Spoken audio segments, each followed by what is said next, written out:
I am open and receptive to all good. Do that with me for a minute. I am open and receptive to all good. How does that feel? Does it really feel wonderful for everybody? Too often, we sit, and people come to me and want to get prosperity and things like this, and I see them sitting like this. And I think, how are we going to let it in? How are we going to let it in? And this is such a wonderful symbolic gesture. I am open and receptive to all good. Not a little bit, not just some, but all good. When you do something like this, the universe notices. The universe notices. Okay, this is going to be a nice question and answer session. I'll talk a little bit and we'll do some questions and see where you are and see what your stuck points are in prosperity. Because a lot of people think that prosperity is just money. But really, there's many, many other things that come under this auspices of prosperity. There's time and love and success and joy and comfort and beauty and wisdom and good health and money. You can be very poor in time. If you feel really rushed all the time and always pressured, you have poverty in your time. But if you feel that you have all the time in the world and that whatever you want to finish, you'll get done and it will all happen, then you're really prosperous in time.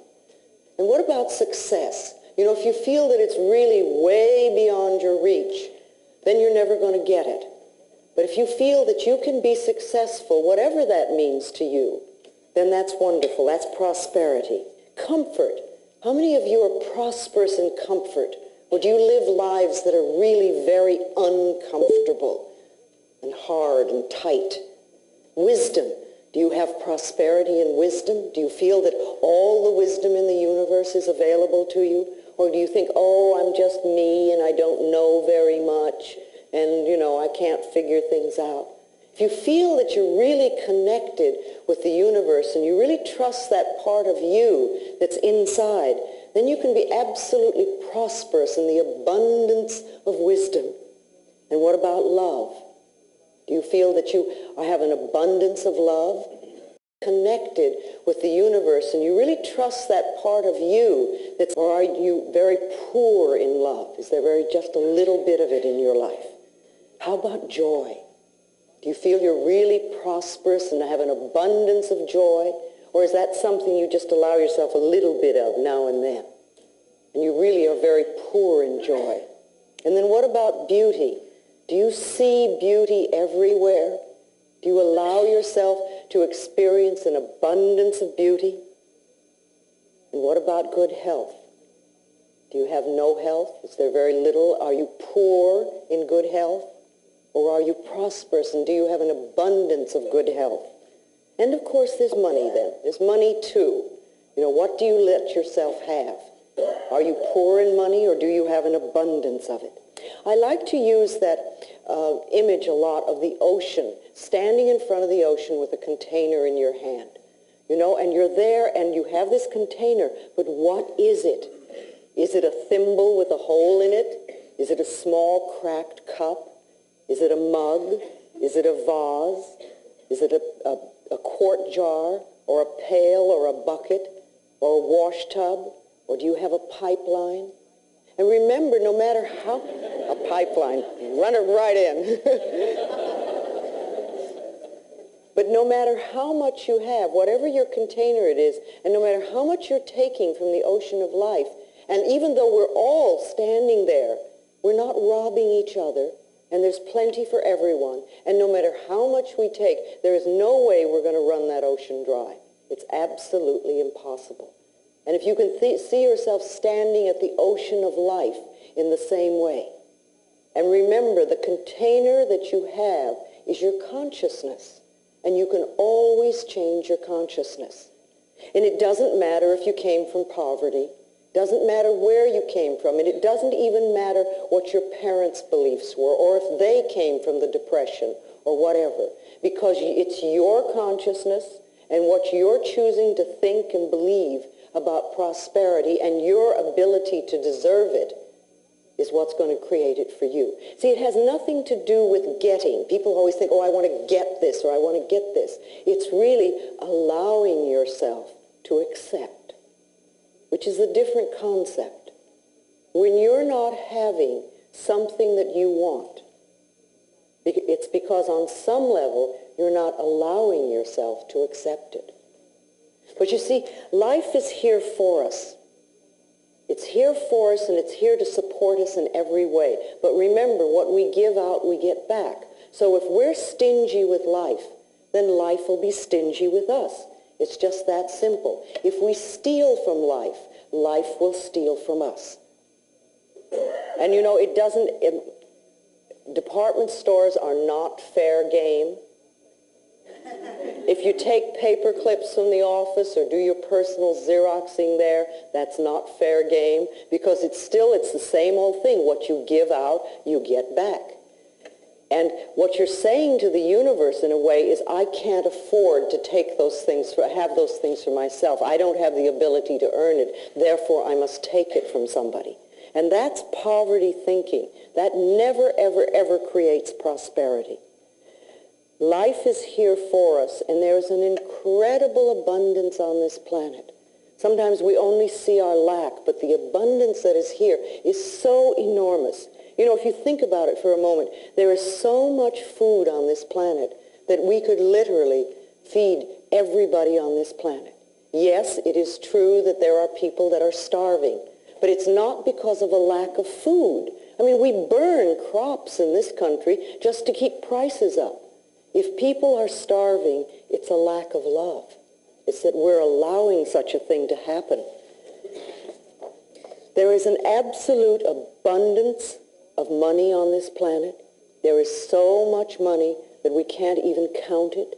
And yes, it is true that there are many people who have very little, but it has nothing to do with the amount of money that's here. It's a lack of consciousness. It's a not deserving, not accepting. And are you aware that there are billions and billions of people on this planet, and yet you will hear people tell you that they're lonely? It has nothing to do with the amount of people. It's because we put walls up and we won't allow the love to come in. We have an abundance of air on this planet. You know, if you think about it, our most precious substance is the air we breathe.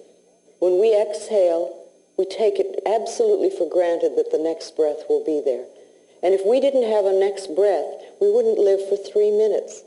We literally would not get out of this room alive. And yet we take it absolutely for granted that when we exhale, the next breath is going to be there. And we're all breathing in this room, and I'm not saying don't breathe, there's not enough for me. We just assume.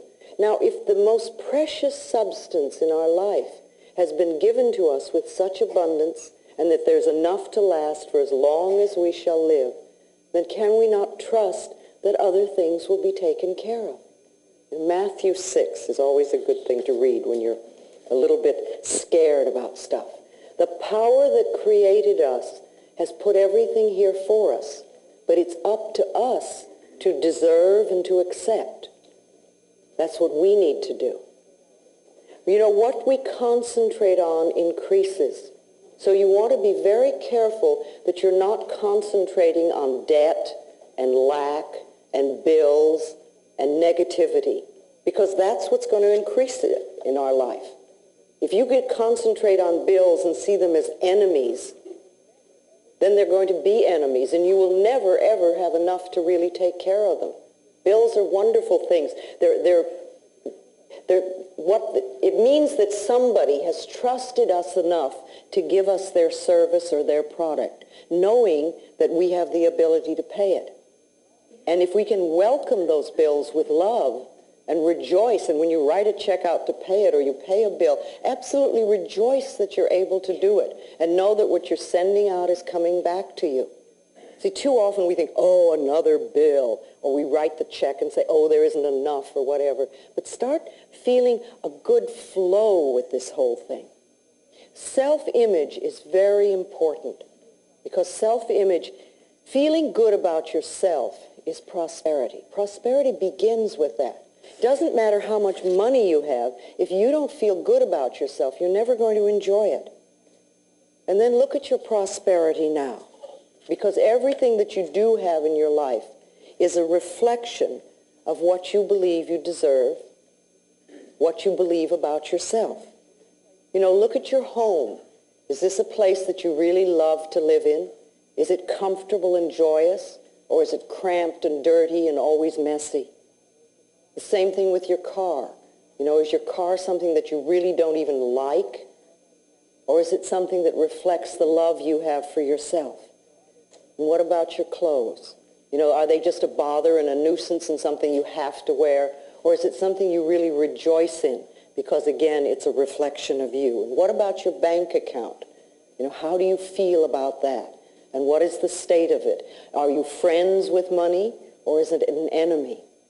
All these things are important because what we have in our life is a reflection of ourselves.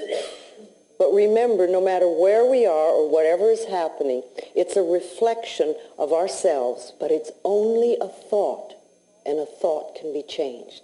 It's a thought about what you believe about yourself, what you believe about life, and what you believe you deserve. Now, let's take our little mirrors out for a moment. Our precious little mirrors that are so wonderful. How many people here do mirror work on a daily basis? Well, a few. How many people have never done mirror work? All right. Well, you're in for an interesting experience. The reason I like mirrors so much is that they really move you through stuck places because they reflect to you almost instantly what your beliefs are that are against you. Okay, let's look into the mirror for a moment. Look into your eyes and just say to yourself, my biggest fear about money is...